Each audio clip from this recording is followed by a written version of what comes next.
Mugenzi urahawe ikaze gukurikirana ikiganiro mu gihugu c'ivyiza cuno musi.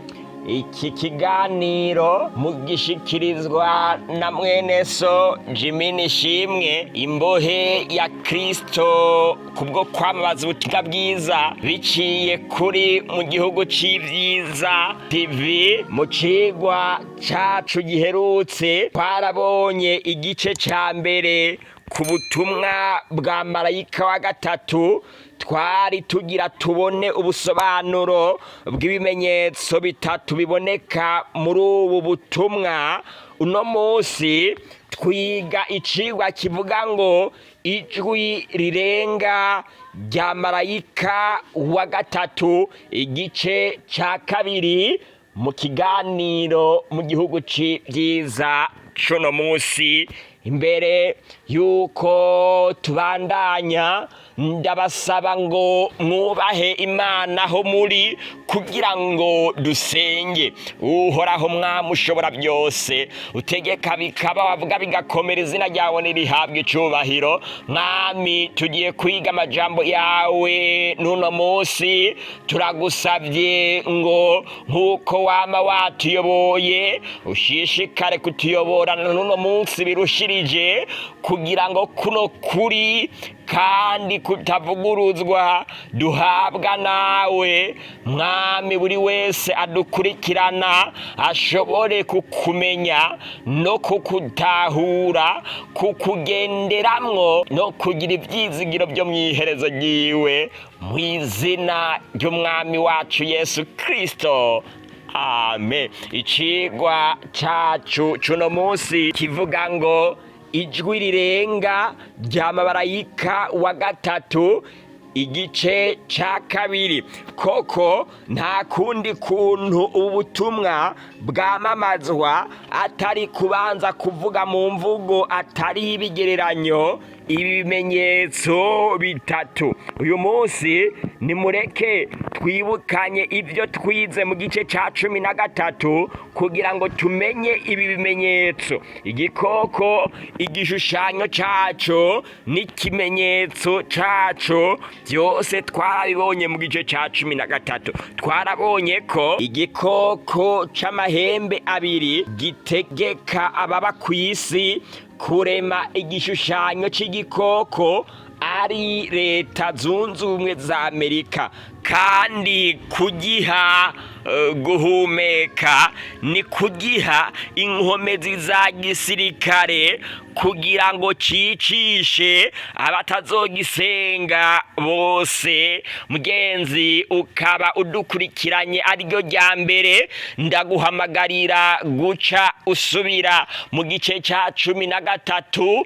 urabona ivyigwa. Ushaka kubona ibindi vyigwa ushobora gukanda aha kw'izina mu gihugu c'ivyiza TV, aho ubona ryanditse, hamugaca ushika aho ushikiye ushobora guca ukanda ahantu handitse video kugira ngo ubone ayandi mavideo menshi twashoboye gutanga. Uhitemwo igice ca 13 c'iki gitabo kugira ngo ushobore kwiga ivyerekeye igice ca 13. Ntago tuza kubivuga mwa kino gice nkuko twabivuze mu gice ca 13, kubera yuko twoba turiko turasubira inyuma.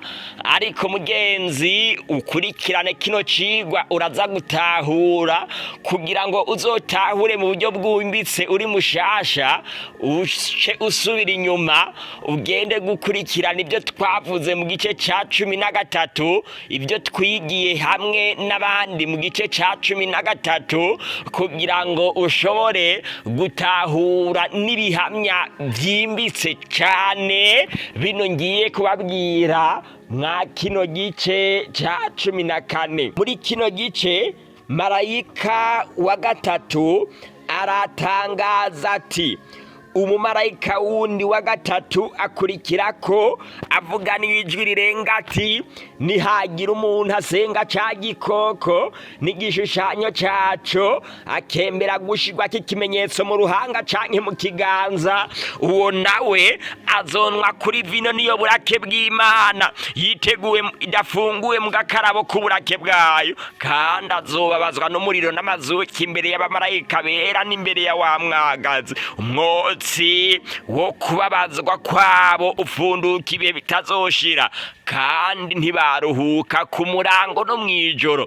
Abasenze ca gikoko n'igishushanyo caco, umuntu wese yemeye gushirwa ikimenyetso c'izina ryaco, aho niho ukwihangana kw'abera guserukira bitondera ivyagezwe n'Imana no kwizera Yesu. Ivyahishuriwe Yohana igice ca 14 ku murongo w'9 gushikana ku murongo wa 12. Dukurikije iyi mirongo, mu gihe leta zunze ubumwe za Amerika zicira ko iteka banse gusenga igikoko n'igishushanyo caco, mu gice ca 13 twakirangije tubona leta zunze ubumwe za Amerika ziha ubushobozi igishushanyo c'igikoko kugira ngo cicishe abatazokwemera kugisenga bose. Ni kuvuga ngo abantu batazokwemera gushirwa ko ikimenyetso c'igishushanyo c'igikoko canke se ikimenyetso c'igikoko mu ruhanga rwabo canke mu kiganza cabo, abo bantu leta zunze ubumwe za Amerika izotegeka amareta yose kw'isi kwifatanya nabo kugira ngo abo bantu bicwe bagirirwe nabi. Ariko ngaha marayika nawe ariko arerekana iteka rizocigwa abasenze igikoko n'igishushanyo caco. Aha niho intambara ihambaye ihagaze.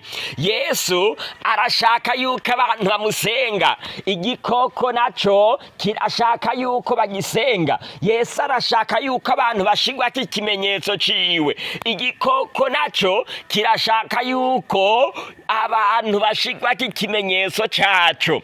Abantu batemera gushirwa ikimenyetso c'igikoko, igikoko kiravuga ngo ndabica, kirabica pe kirabica. Ariko kandi inyuma ya vyose abemera nabo gusenga igikoko bazohabwa ibihano n'Imana. Ni kuvuga ngo muri ino intambara hari impande zibiri zihanganye, wumviye rumwe urundi ukarureka uzohabwa ibihano, nta gukina.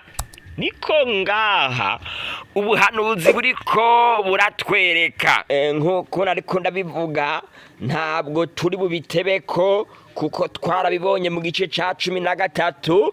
Ushaka ibihamya bikwiye subiramwo wiga igice ca 13.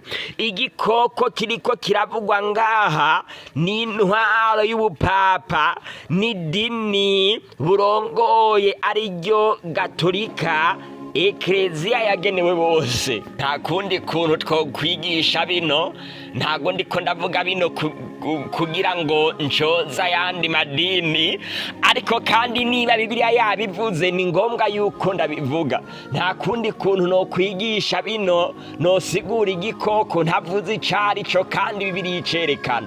Twarabibonye neza yuko tuvuze kino gikoko kiriko kiravugwa aha ari kiriya gikoko gisa n'ingwe kiburutse kiva mu nyanja. Idini rya gipagani ry'Iroma rya Satani rikagiha ububasha. Iri naryo kino gikoko twarakibonye yuko ari intwaro y'ubupapa n'ishengero burongoye ariryo Gatolika, Ekleziya yagenewe bose. Mwibuke yuko kwitwa yuko yagenewe bose nuko mu by'ukuri tavangura uwunywa inzoga, umusambanyi, wica amategeko, yagenewe bose. Muri iyo nzira nyene yagenewe bose, nico gituma cavuga ngo nibanga ryo kwemera n'agatangaza, kwemera warize ugafukamira ikintu c'ikigirwamana kitavuga, ibanga ryo kwemera n'agatangaza. Mumbabarire naringiye kure cane, ntago ari ivyo ndiko ndavuga, ariko gusa ndakeneye yuko mumenya igikoko kiriko kiravugwa ngaha icarico. Tuvuze ikimenyetso twumva ikintu kiranga ubutware bw'ubupapa. Twamaze kumva igikoko ko ari ubupapa, ikimenyetso c'igikoko, duca twumva ikimenyetso kiranga intwaro y'ubupapa. N'icaye kintu kivuzwe hahita haza ubupapa, ni giki giha ishengero gaturika giroma gukomera, kigaha ubupapa gushigwa hejuru, mbere kikabutera gushira imitima ya benshi mu caha. Ni giki koko gituma papa atangazwa, avugwa mu madini ya giprotestanti kira misi yose ya mbere y'imisi ndwi dimanche, mbere no mu yindi misi amadini ya giprotestanti abakoranye hose papa aravuga mu mashengero yabo, kandi akategeka abarongozi b'ayo madini kwigisha abantu kurenga ku mategeko y'Imana, akigisha abantu gukora icaha ku mugaragaro. Iki kimenyetso kigizwe no guhindura amategeko y'Imana, kigizwe no gukura sinyatire, ikidodo canke kashe mu mategeko y'Imana kugira asigare yataye agaciro. Iyi ni isabato y'ikinyoma yashizweho n'ubupapa, yakuye mu mategeko y'Imana isabato y'ukuri yerekana Imana umuremyi wa byose, mwene gutanga amategeko 10. Igishushanyo c'igikoko ni ugwiyunge rw'amadini Babuloni, kandi azokwiyunga kugira akuze papa. Uno musi igishushanyo c'igikoko kiriko kirakogwa. Uno musi buri dini ryose ririko rihatira abantu babo ngo beze dimanche, isabato yashizweho n'ubupapa. Abantu ntibakwiye kurekerwa muri ubwo bubisha. Ubutumwa bw'umarayika wa gatatu buza kuburira abantu ku mugaragaro ivy'iki kibi kibishe. Abantu bagomba kwigishwa bakamenya ububeshi n'uburiganya ubupapa bwishira mu kibanza ca Yesu bwashizeho, kandi bakagabishwa yuko nibakomeza gusenga papa. Iyo tuvuze gusenga harimwo kumvira, bagakomeza kumvira papa ibyo yivugiye, hakumvira amategeko y'Imana. Abantu bagomba kumenya bakigishwa inkurikizi zabyo. Ego iyi mburi niyo igomba kuvugwa ku mugaragaro. Abantu benshi bariko banka kwakira ukuri, bakatubwira ko twebwe ducoza, twigisha papa, dutuka abantu ngo nibikoko, twigisha yuko papa ari igikoko. None ko ubutumwa tugomba kwamamazwa ari ubunyene. Ubu n'ubutumwa butegerezwa kwamamazwa imbere yuko Yesu agaruka. Ibikurikira inyuma y'ubu butumwa, tubona Yesu aje afise umuhoro wo kwimbura. Ibi vyerekana ukugaruka kwa Yesu. Mw'iki gice ca 14 duhere ku murongo wa 14 kubandanya. Inyuma yaho ubutumwa bwiza buhejire kwamamazwa, kandi bukamamazwa n'abantu bavuga mu murongo wa 12.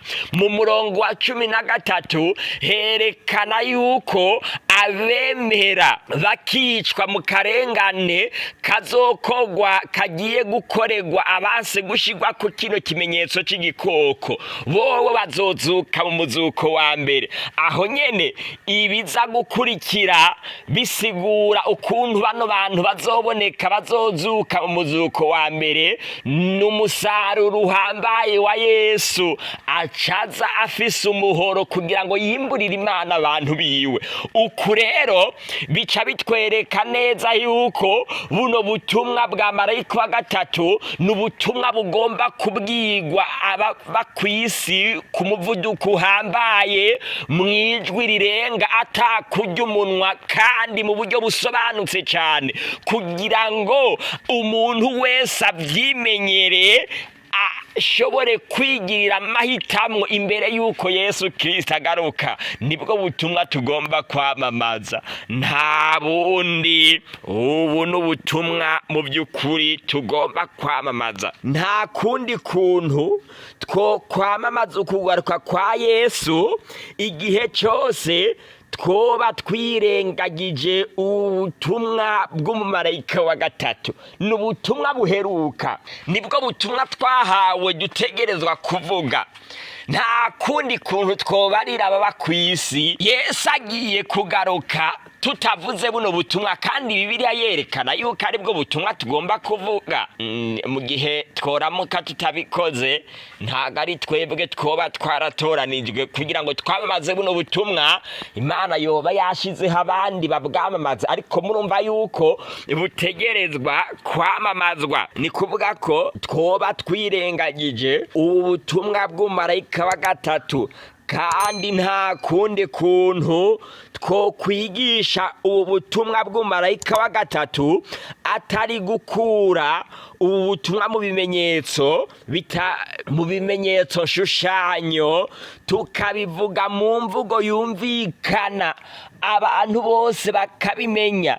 Mu gihe Yohana yumvise bivugwa mu mvugo ifinze, twebwe bo kwamamaza buno butumwa dutegerezwa kubwamamaza mu mvugo yumvikana, tari kode. Abize za cryptology barabizi, hariho message chiffre na message déchiffré. Message iri chiffre canke se iri kode inirungikwa kugira ngo ntihagire igishobora kuyihungabanya mu nzira, ariko mu gushikira iyo message kugira ngo ubwo butumwa kugira ngo bushikire nyenebwo agomba bubwigwe, iyo message itegerezwa kuba déchiffré canke décodé, ikakugwamwo iyo kode kugira ngo nyene kurungikirwa ubwo butumwa ashobore kubutahura. Niba koko twebwe tufise buno butumwa kandi buri chiffre buri kode, ariko bugeze aho kubwirwa abantu bene bwo bagomba kububwirwa mu mvugo yumvikana, bwakuwe mu bintu bitumvikana. Nico gituma rero tutabivuga mu ntumbero yo gucoza papa ngo ni igikoko, ariko kandi Bibiliya mu kuvuga papa yakoresheje igikoko. Si kuvuga ngo papa ni igikoko, oya, ahubwo mu mvugo itumvikana shushanyo yakoreshejwe papa agereranya n'igikoko. Ni nk'uko Yesu nawe yavuze ngo ibintu bishikiye igiti kibisi, Yesu yaragereranijwe n'igiti kibisi. Yumvira umuntu nka Yesu tumugiranije nk'igiti. Bibiliya hariho ahantu igereranya abantu nk'amazi, abantu nk'ibiti. None abantu n'ibiti twoba turiko turabatuka mu gihe twokwitwa umuntu w'umugabo ngo uri igiti, uri igiti. Ariko kandi ni imvugo shushanyo ya Bibiliya, ntihagire umuntu yiyumvira yuko atutswe ngo twatutse papa n'igikoko. Bibiliya ntago ivuga yuko papa ari igikoko, ariko Bibiliya gusa iragereranya ubutware bwa papa n'idinarongoye na kino gikoko, maze ikavuga ibikorwa bibishe vyo kwigereranya n'Imana bikorwa n'ubupapa. Mu kubivuga ikabivuga yerekana yuko bikorwa n'igikoko. igihe rero tuba two turamamaza buno butumwa kandi akaba ari obligation yuko tubwamamaza, tuzoca tubivuga mu mvugo zumvikana kugira ngo abantu bose bamenye ibiriko biravugwa. Abadivantiste bukuri atarabo mu mubiri, ndavuga abayuda bo ku mutima, nitwe twahamagawe ngo twamamaze ubu butumwa bwa nyuma. Ayandi mashengero yose nivyo aravuga ko yiteze ukugaruka kwa Yesu, barakora ibikorane bakavuga yuko Yesu azoza, usibye gusa yuko hari ayandi yiteze ubwami bw'isi. Abandi bantu bamwe basenga kugira ngo Imana ibakorere ibitangaza, hari abagenda mu rusengero kugira ngo ibintu byananiranye hano ku isi babironkere igisubizo, hari n'abandi biteze yuko ibiciro bizokururuka, ingwara zizogenda hamwe n'ibindi. Kugenda gusenga kwabo mu mashengero nta kindi baba barondera atari uko ano masengesho yabo yokumvigwa, ariko ku rundi ruhande suko bimeze. Hari abandi bantu nabo batiteze ukugaruka kwa Yesu. Ayandi mashengero avuga ko Yesu yaje mu buryo bw'impwemu. Nta rindi shengero rihari ririko riramamaza ubu butumwa. Turagenda ahantu tukahamara iminsi indwi, amezi, imyaka turiko turamamaza ubu butumwa. Duhera ku butumwa bwa marayika wa mbere, tukaza ku bwa kabiri, tukarangiriza kuri ubu butumwa bwa marayika wa gatatu, tukabwamamaza kandi tukabuvuga mu mvugo yumvikana. Hariho amashengero ya giprotestanti ariko araduka ubu kugira ngo ayobye abantu, acaza asenga kw'isabato muri ubwo buryo bw'uburiganya, akiyita abategereje b'urukundo bavuguruwe ba ini hamwe n'ayandi mazina. Aya mashengero yose ikintu zoyarabirako azotangura ari umugugize n'abantu 10, nyuma kubera yuko babona ivyo bintu barimwe atari ivyo, mu nyuma bazokwigabura. Abenshi bazoba bahagaze ku caha cabo kubera yuko badashaka kugira umugore umwe, bizobananira kuba mu bwoko bwera, bagende kwishingira ishengero ryabo kubera yuko bamwe bavuga ngo kunywa inzoga n'icaha, bakemera kuzana abagore benshi. Abandi nabo bakemera kuzana abagore benshi, bakanka kuzana abagore benshi ariko bakemera kunywa inzoga, bivanye n'umwe wese icaha ciwe. Bazogenda bashinga amashengero, imivumo Imana yatanze kuri Babuloni yo mu gihe ca kera, ndavuga Babuloni ya Nimurodi, niyo irunzwe no ku bantu bo mwa kino gihe. Abo bose bahakanye ukuri. Hariho n'abanyegiputa bari baratwivanzemwo, bigira abagororotsi ku rukoba. Abo nibo kazuyazi, abo nabo batera badusohokamwo. Mwibuke yuko Yesu yavuze yuko ishengero ryiwe ry'ukuri rigomba kubamwo ugwafu, n'ugwafu ruzokomeza kutubamwo. Ariko bwenzi, ukwiye kumenya yuko iyo migwi yose ntibigera bamamaza ubutumwa uko buri, kuko sibo bahawe kubwamamaza. Abasigaye bera bitondera ibyagezwe n'Imana no kwizera Yesu, baboneka mu murongo wa 12, nibo bahamagawe ngo bamamaze ubutumwa mwijwi rirenga. Mu gihe cyose uba umaze guha papa umugongo n'inyigisho zihuza upapa n'ayandi madini yose ya giprotestanti, muri ico gihe uhamagarirwa kwizera Yesu, nawe ukaguha kwitondera amategeko yose y'Imana, ukabatizwa mu mazi menshi, bisigura gupfana na Kristo, ukazukanwa nawe.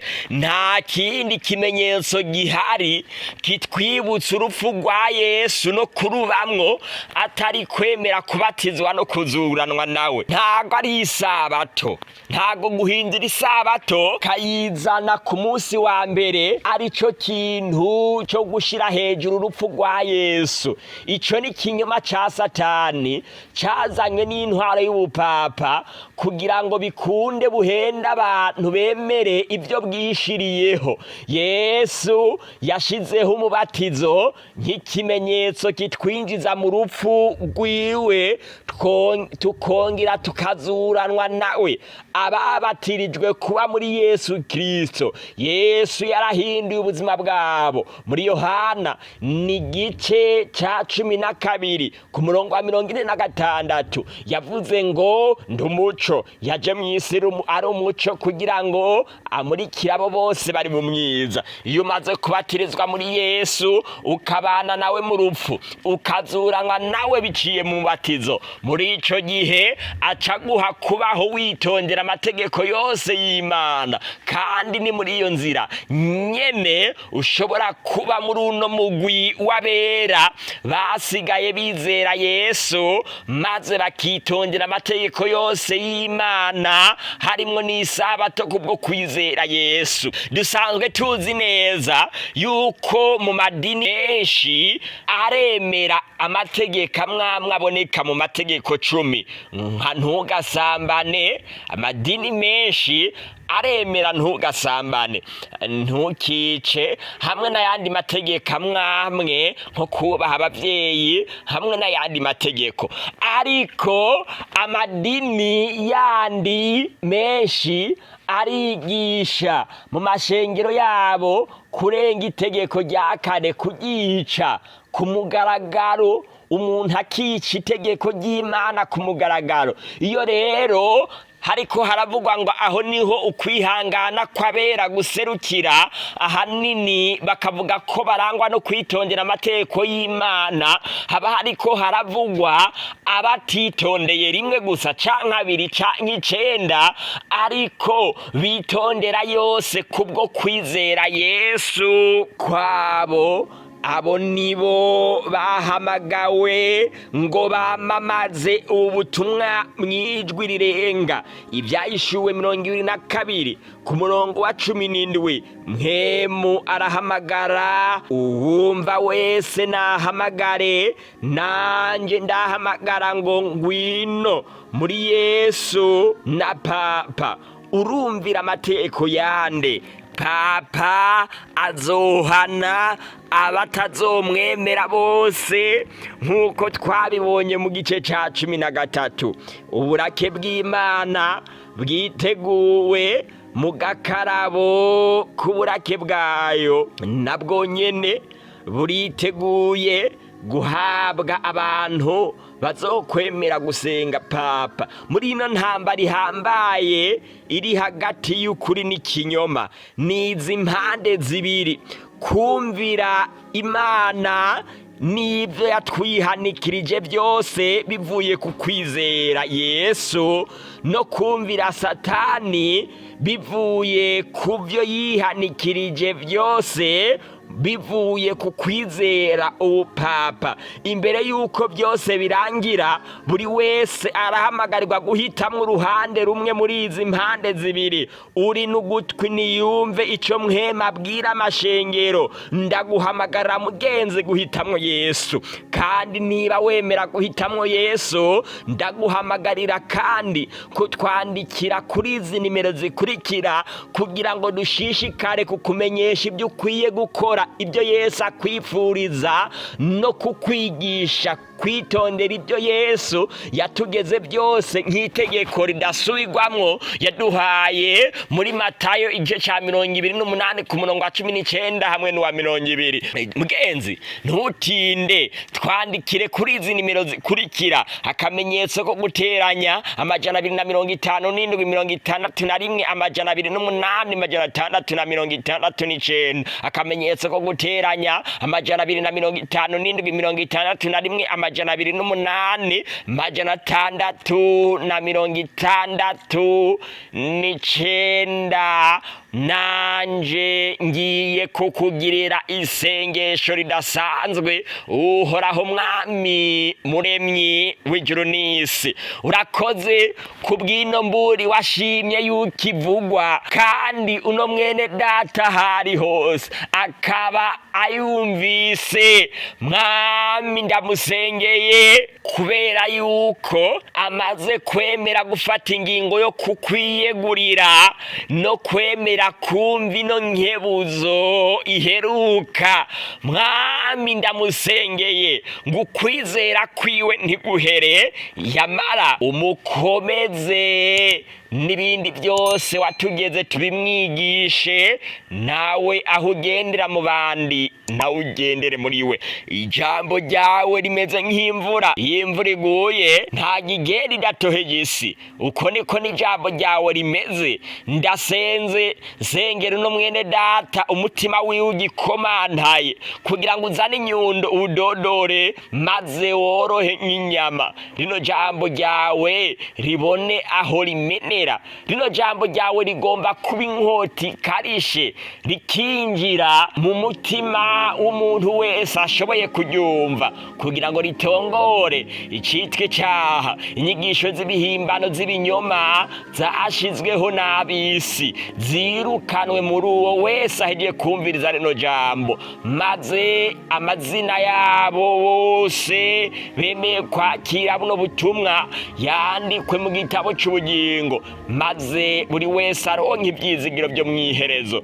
Nureke mwari no sengesho ridasanzwe dusengera abagwayi n'afise ibibazo bitari bimwe, twongere dusengere n'abaduhaye imitwaro y'ubunyantege nke bwabo. Dukomeze mu kwizera, kandi ubuzima bwacu twese ubugire nk'uko ugomba. Twame twiteguza n'abandi ibyo kugaruka kwawe kwimirije vuba, mu izina ry'umwami wacu Yesu Kristo, amen. Mugenzi, tukwibutse yuko kino kiganiro kiraboneka misi yose ya gatanu isaha 12 z'agatondo, n'imisi yose isabato isaha 8:30 z'umuhingamo ku mbuga ngurukana bumenyi. Ntiwibagire gukora abone, ndavuga following, subscribe, suivre, bivana n'ururimi canke urubuga uri kurakoresha mu kudukurikirana. Ntiwibagire gukora partage kugira ngo buno butumwa bushike no ku bandi. Yesu aguha umugisha, aguhe kwama mwizeye ibihe byose. Mwakire ijambo ry'Imana.